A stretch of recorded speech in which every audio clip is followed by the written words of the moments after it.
Hello again, everybody. It's Scott Casper, Takedown Wrestling, and we cover the sport coast to coast. We take this journey and stop in Ohio. I believe it's Centerville, Ohio. If I'm not correct, am I correct, David? Is it Centerville, Ohio? Yes. We're in Centerville. I'm in Centerville, Ohio right now.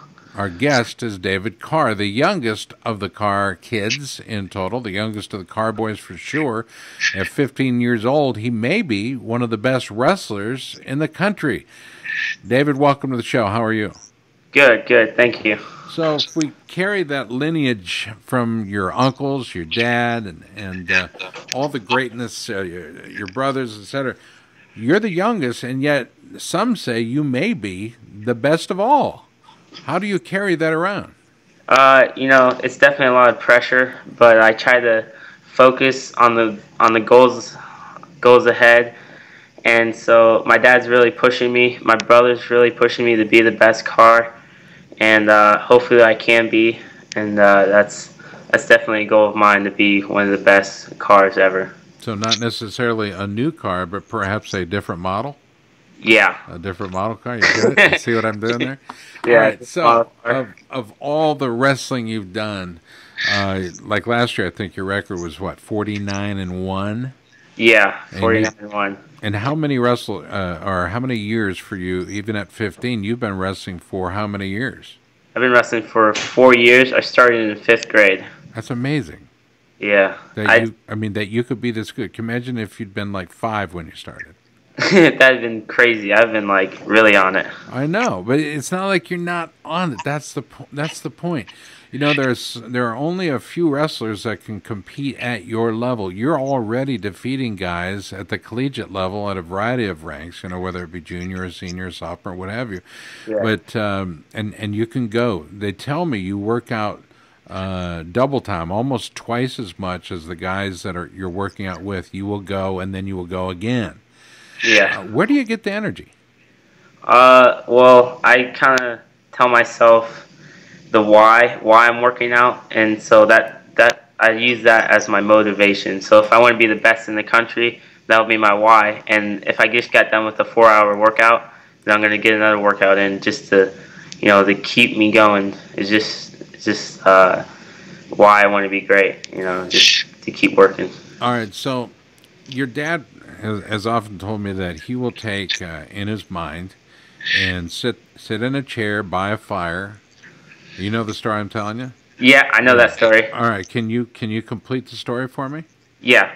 So my dad was running out. This was before the NCAA finals, and so a thought came into his head that Kenny Monday pinned him in the Big Eight finals, and so he was running out to the stage, the platform of the NCAA finals, and he had to get rid of that bad thought. And so what he did is he trained himself to get rid of that negative thought. And so he went in his mind, he went in the room, there's this big fire, there's a table, there's a pen, there's a paper. He walks in, writes down, Kenny Monday pinned you last week, crumbled it up, threw it in the fire, rolled out a new sheet, said, Nate Carr, you win, you go hard, you win, and then left. And then as he got on the mat, that was the last thing he thought. I go hard, I win. Now, have you been able to replicate that idea, that mental toughness, that mental game that your dad obviously has been a master of? Have you been able to replicate that? Yeah, I've been practicing, trying to get like mentally tough, and train myself not to think negative, and just keep working on it. All right. So physically, you've been able to master the game. Yeah. Mentally, you've been able to master the game. Now, as far as training goes, I'm trying to remember, you were affiliated at some point with Catalyst Wrestling Club, but now doing a lot of work one-on-one with your dad. What's that like? It's really good. I mean, he's really helped me a lot with a lot of skills. And the Coach Perez at Catalyst Wrestling, where I used to be training at, he really helped me a lot. I still go down there to train a little bit, and so it's just been great. My dad's been helping me a lot with a lot of technique. I've been showing lots of results and getting a lot better. We're talking with David Carr. He's the youngest of the Carr kids. He's in Centerville, Ohio, as we speak, preparing himself for well another season. But it's summertime, and you're still in the room. So you just got back from Maryland visiting your brother. He's got a new job coming up where he's going to be moving up to Ithaca, New York. How did he break that news to you guys? He was. Well, I found he told my dad that he was going to leaving Maryland, and so he was talking about it. He kind of told my dad briefly, and then when I went up there to train with my brother, he kind of explained it a little bit more, and he broke it down, and I was happy for him, and so it's really good. Your father will, in brutal honesty, I think, is probably the best description of your dad. He's always honest. Yeah. His opinion and his observations and his coaching, everything about your dad is above board. You're never going to have to guess where you're at with your father. Yeah. Does that make it easier to learn from him? And I'm going to ask you that because, you know, I had that same kind of a question I asked your brother, but I'd like your observation. Does that make it easier to learn from him as a coach and a father? Yeah, I think it's a lot easier for me to learn because I know as a father, his main goal is to, I mean, he loves me and he wants the best for me, and that's as a father. And as a coach, he also wants me the best for me. He wants me to be the best in the world, to be the top in the country, to win, and he just wants to take care of me all at the same time as a father and as a coach. So it makes it a lot easier for him being my father and a great coach. I like it. I like it a lot. Now, we have your freshman year coming up, which basically means we have approximately 2 years to decide what you're going to do as far as college goes. Yep. Yeah. And you're in Ohio. Mm-hmm. Okay. Automatically, I got to believe Ohio's in the mix. I would think there's some other schools in the mix too. Do you want to say who they might be? Got that famous Carr smile going on there. You're going to play cat and mouse with me. You can name up to 5 schools. Who would they be? If 5 schools? Up to 5 schools. Take Ohio State out of the mix because you're automatically going to consider them. So who would the other 5 schools be? All right, it'd be Oklahoma State, Penn State, Nebraska. I like Nebraska. I think Cornell. Cornell's a really good school too. So that's 4 on the top of my head. I think I can think of.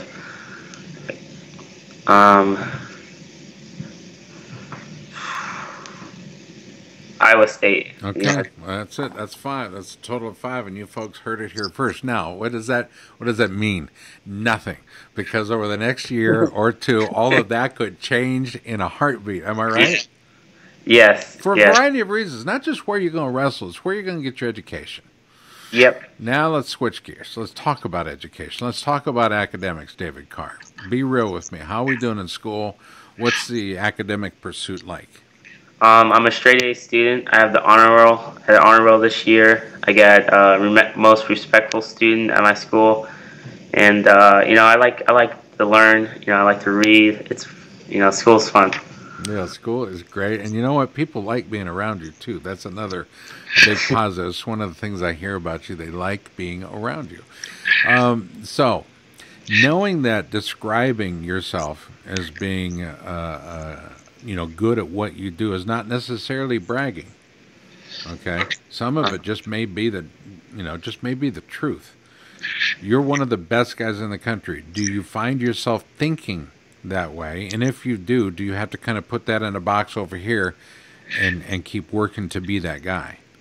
Yeah, you know, I do think of myself as one of the best guys in the country. You know, I like to tell myself that a lot before I go out on the mat, because when I tell myself that, then I start to wrestle like that. Then I start to train like that. Then I start to do, instead of doing 2 practices, I'm saying to myself, if you're going to be the best in the country, you have to do 4 practices or 5, you know? You know, you're just a coach's dream. I can't even tell the folks where you're going to go to school this fall. You're going to be going to? I'm going to be going to Dayton Christian High School, and that's where I'm going to be wrestling. They have it's a Christian school. It's a private school. It's really good. Now, you've already got one high school state title under your belt. Did it as an eighth grader. I think you beat, was it Trey Blackwell. Trey Blackwell, yeah, Trey Blackwell. So you got that out of the way. In other words, your first one's out of the way. Yeah. All the rest of them should be a little bit easier, right? Yep. Okay. I just got to keep training harder. Keep working hard. Do you consider yourself a pinner? Yeah, I think so. Yeah. Mm-hmm. And if you're considering yourself a pinner, there's an obvious way to get to the pin, and that's through good quality takedowns, putting yourself in position to pin. Yeah. And of course, a lot of that has to do with strength too. You guys are cutting a little bit of weight there in Ohio, right? Yep. Yeah, we cut some weight. Yeah. What do you walk around at right now? Right now, I'm like at 145 right now. So I cut like last season. I cut from 140 to 126. It was a big cut, but it was worth it. What will your goal be this year? Maybe like 130. My cut probably go from 145 to 132 or 138. That's a little better. Yeah, that's a little better. Yeah. I don't know, because John's not going to stop eating mac and cheese. You know what I'm saying? Yeah. Is it hard with all the other kids around, all the other food? Is it hard to maintain, given the demands of wrestling? Is it hard to maintain diet? Well, not too much, because my family, my dad tries to get healthy foods around me as much as he can and have like good solid meals, but it's definitely a struggle for me to cut a lot of weight. So what is it there? It's about 2 o'clock there. It's 1 o'clock, 1:10. What's the rest of the day look like for you on this Tuesday? Well, I'm going to go to the track. I'm going to do some running, do a few exercises, and then after that, nothing too much. Might get a little practice in, and that'll probably be it. All right, so here's our goal. Ready? When you make that decision where you're going to go to college and all the way up to that point, so from today to that point, when you're going to make that announcement on Takedown Wrestling, okay, on the TV program, we're gonna be charting this whole thing. We're going to be charting this experience, you and I. Okay. Oh, yeah. So it's kind of like going to be kind of a video blog, periodic interviews and conversation on our way there as to why you're going to go to school there, for what kind of educational pursuit academically, and then what you're looking for athletically, kind of coaches and athletic experience. So are you ready to do that over the next 2.5, 3 years? Yes. All right. Yes. Well, that's going to be fun. David, it's always good to talk to a Carr, especially great to talk to the youngest. I can't believe I got to talk to John, you, and Nate Jr. Today, but how special was that for me? I think it's pretty special indeed. I appreciate it. Dude, best to your family, and I'll look forward to hearing back from you here in a couple of months. All right. David Carr Jr., David Carr, Nate Carr Jr. earlier, John in the background. John still behind you? Yeah. Hey, John. He's always so excited to hear from me. Anyway, David, my best to your family, okay?